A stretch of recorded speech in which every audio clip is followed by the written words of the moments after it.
Sebelum gue mulai videonya, gue pengen ngomong kalau gue, Zen Roshi, dan gue juga yakin praktisi bela diri bersenjata lainnya juga sependapat dengan gue kalau kita mengecam segala jenis tindak kriminal maupun kekerasan yang dilakukan dengan senjata tajam. Konten gue murni merupakan sebuah entertainment untuk para praktisi bela diri, untuk kolektor dan hobiis.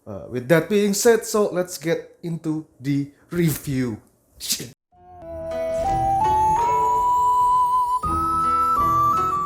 So, back to product review. Kemarin belum lama ini gue kasih sebuah pertanyaan di Instagram story. Apakah lebih baik gue review tentang bambu tanto atau Persian Saber ala UB? Dan seperti hasil dari voting yang ini gue kasih lihat di sini. Basically, there's no love for the tanto. No one wanna review this. So, with that being said, kita langsung masuk ke review yang diminta sama semua orang dari voting yang udah gua post. You guys want me to review about the Al Ayubi Persian Saber. So basically this is the Persian Saber, the aforementioned Persian Saber. Gue dapat ini dari Wakijasi Project. Gue akan tag Instagramnya kalau lihat di Instagram. Gue akan taruh link untuk Tokopedia-nya juga. So get into it, check out their products, amazing. Al Ayubi Saber ini sebenarnya bisa dibilang entry levelnya mereka. Kalau nggak salah harganya masih di bawah 500.000. Gue dapat ini, gue ambil yang model paling basic. Jadi masih ada lavatsnya di sini. Kalau bisa kelihatan nggak ya? Itu ada lavatsnya di sini. Ada opsi untuk menghilangkan lavatsnya buat kalian yang mau polosan aja. Mirror polish itu ada extra cost 50.000 kalau nggak salah. What do I think about this sword? Pertama, Persian Saber with a knuckle guard. Not historically so accurate. I don't know. Mungkin kalian semua tahu, meskipun gue juga belajar historical European martial arts, but I did not delve, gue nggak terlalu involved dengan sejarah senjata dan lain sebagainya. So I don't know, maybe this is not historically accurate. Kebanyakan dari marketplace, merchant ataupun blacksmith ngejualnya yang nggak ada knuckle guardnya. So basically cuma gripnya doang. Overall, I don't know. For a saber, untuk sebuah saber kayaknya agak terlalu pendek. Karena saber bisa bilah ini kurang lebih 70 cm. Dan setahu gue saber, military saber, cavalry saber bisa sampai 95 cm. Tapi again, gue gak terlalu pengalaman tentang hal ini. Kalau kalian mau tahu lebih lengkapnya tentang hal-hal seperti ini, bisa cek channel lokal mungkin, ataupun blacksmith lokal bisa tanya ke Bogas Kesen. Shout out to you guys. What do I think about this blade? This is an entry level blade. Gue pengen nekerin itu sekali lagi. This is a beginner's quote-unquote blade ya. Bahannya strip steel, so a cheap steel. Handle-nya, I guess this is duralium or stainless steel. Rasanya agak lumayan sturdy, kuat juga, tapi gue belum pernah nyoba ini untuk hantam dengan senjata lain ataupun apapun itu. Jadi gue nggak tahu. Kita akan mulai dari hal positif yang gue suka, lalu kita akan ngomongin hal negatifnya atau mungkin kekurangan yang mungkin bisa diimprove oleh Wakijasi Project. Positifnya, strip steel, which is okay untuk di harga sekitar 200 sampai 500 ribu, mungkin sampai 700 ribu. Tapi hal yang paling gue suka dari pedang ini adalah satu, balance-nya. I mean, it's so hefty, rasanya kayak bisa nebas banget, tapi tetap bisa manuver. Karena point of balance-nya kalau bisa dilihat, itu agak lebih deket ke gripnya. Sih, kurang lebih 10 cm lah dari gripnya. Tapi ingat sekali lagi, ini pedang satu tangan. Oke, kalau misalnya dibandingkan dengan katana, biasanya gripnya tuh 12 sampai 13 cm dari handle-nya itu, tapi pedang dua tangan. So with this, I don't know, it feels like gue bisa dengan sangat mudah menggerakkannya. Gas ganti posisi kuda-kuda. Untuk motong, ayunnya juga nggak terlalu berasa aneh, nggak terlalu berasa berat di depan, condong berat di depan. Tapi bisa kembali sekali lagi, ini bisa juga faktor dari gripnya. Gripnya ini semuanya besi, kalau bisa dilihat. So semuanya, entire thing is stainless steel, which is plus dan minus. Ya, plusnya adalah again, mungkin gara-gara ini juga jadinya point of balance dari pedang ini semakin dekat ke grip, which is good untuk pedang satu tangan. Minusnya adalah kalau gue taruh ini, pedang ini yang biasanya sehari-hari gue taruh di ruangan ber-AC, terus gue pegang stainless steel ini, dinginnya lebih dingin daripada hati sang mantan. Dan gue juga yakin kalau gue terekspos dengan matahari terus-menerus, ini lumayan lah. Mungkin bisa bikin telur jeplok, maybe. Basically, that's details yang gue suka. Untuk kalian yang pilih basic model yang ada lavatsnya juga, ukirannya looks nice. Actually, bisa kelihatan di situ. Looks like a very good carving. Gue suka banget sama ukirannya. Oh, mind you, sebelum lanjut lagi, ini lumayan kotor karena belum gue bersihin, jarang gue keluarin. That's what she said. Selain dari itu yang gue agak amazed dengan pedang ini adalah untuk strip steel, listen to this. Tapi sepertinya tapering dan quenching dari pedang ini lumayan bagus, dimana vibrationnya masih ada. Don't get me wrong, untuk katana, kalau pedangnya bergetar, itu jelek. Oke, karena katana terkenal dengan struktur yang lumayan kokoh. Biasanya dari mune, belakang pedangnya, sampai ke bagian tebelnya. Dan karakteristik pedang katana atau pedang Jepang dibandingin dengan pedang Eropa adalah memang perbedaan di situ. Pedang Eropa cenderung banyak yang flexing, atau dia sedikit lebih lentur pedangnya dibandingin katana. So I like it a lot, honestly speaking. Ini adalah salah satu jenis pedang yang mungkin akan gue bawa untuk zombie apocalypse. Kenapa bukan katana? Simple sih, karena ya again satu tangan, jadi keluarin dari sarungnya pun nggak susah.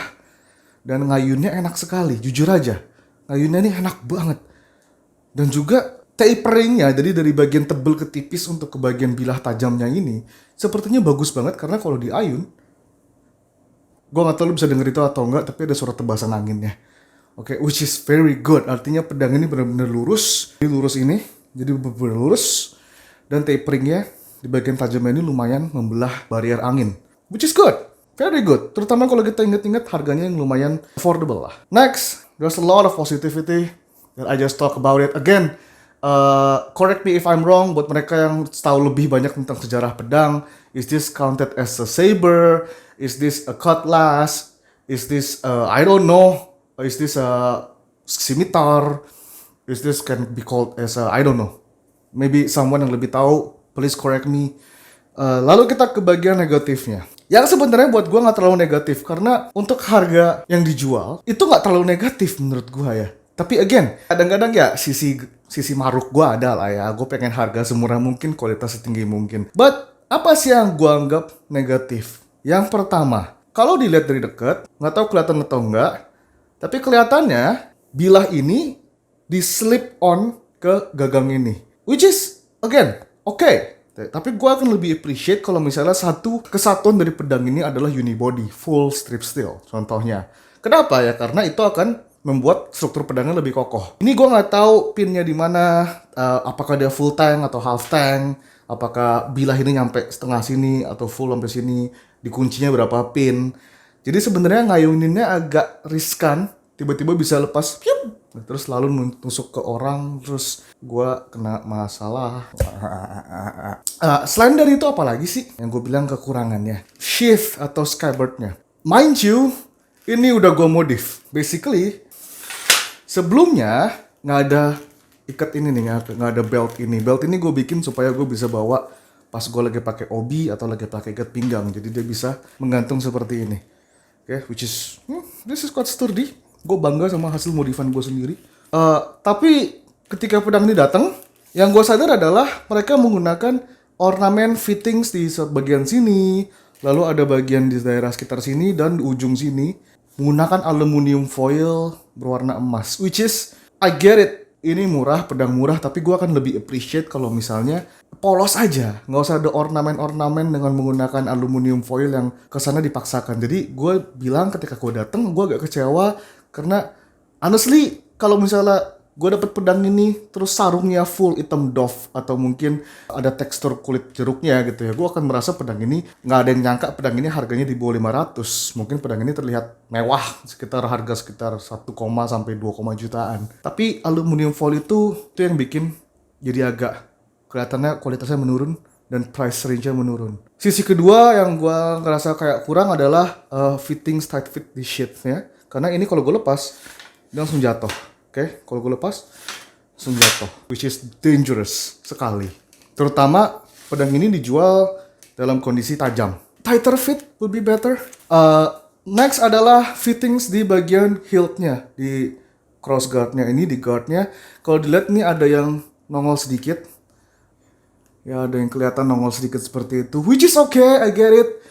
It's okay, it's fine, bukan masalah, not a big deal. Untuk seseorang yang pengen again maruk ya, perfeksionis bisa dibilang, mungkin lebih ke arah maruk. I like it to be extremely tight, extremely fit, mana it looks like actually an expensive swords. But then again, for the price range, it's good. Dan yang terakhir, yang mungkin bisa jadi improvement untuk Wakizashi Project. Pedang ini di-advertise, diiklankan tajam. No, I mean, gue nggak mau jadi orang gila yang gesekin pedang ini ke tangan gue sendiri, kecuali gue tahu pedang ini bener-bener tumpul dan udah gue tumpulin sendiri. Tapi gue coba untuk motong, again, kalau kalian tahu dan kalian ikutin feed Instagram gue sering banget lakuin tameshigiri ringan, motong botol air mineral, tali silaturahmi, hubungan seseorang. Ya, tapi kalau misalnya itu kemarin gue coba untuk motong botol air mineral, nggak motong, lebih ke arah blunt force aja.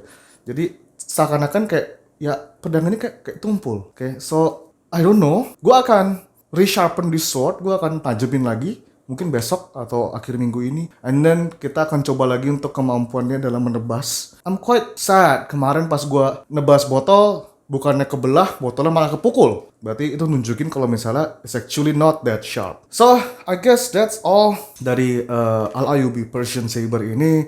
Persian Saber, Persian Cutlass, Persian Scimitar. But yeah, do I recommend this? Apakah gue merekomendasi pedang ini untuk kalian para praktisi maupun hobis pedang ataupun kolektor? Oke, gue akan kasih nilai 7 dari 10. It's a good wall hanger untuk kalian yang pengen punya pajangan di rumah. I guess it's a good cutter. Kalau gue tajemin, gue belum coba daya potongnya segimana. Tapi dilihat dari point of balance-nya dan handle-nya dan segala macam, I guess it can be a very good cutter. Untuk kalian yang suka tameshigiri, motong-motong botol, atau tatami, atau tebu, atau motong hubungan kalian dengan pacar kalian sendiri, this will be very good. I guess kalau misalnya benar-benar tajam, but we'll see. I will make a video di mana gue udah mengasah pedang ini, lalu gue akan coba memotong beberapa objek. I would recommend it, price ratio to quality, nice. Certain things yang harus diimprove, oke. Tapi overall, do check them out. Again, ini pedang entry level dengan harga di bawah 500.000 rupiah. Wakizashi Project juga jual beberapa pedang kualitas premium harganya 1 juta ke atas. I guess if you buy those swords, pedang-pedang dengan harga premium itu, lo pasti nggak akan nemuin hal-hal yang gue temuin. So again, I guess that's it for the Al-Ayyubi Persian Saber review. Again, konten video ini untuk praktisi, hobis, kolektor. Gue mengecam segala jenis kriminalisasi dan segala jenis tindak kekerasan yang dilakukan dengan senjata tajam. I mean, again, man, lu kalau misalnya mau... Again, this is... So that's it for everything. I'll see you guys next time. Mungkin akan ada product review. Mungkin ada technique breakdown. Please like and subscribe. Tell me what you think about the sword. Apakah lo kalau merupakan seorang hobis atau kolektor, will you buy that one? But yeah, let me know. I guess I'll see you guys next time. Zen Roshi out. Ciao.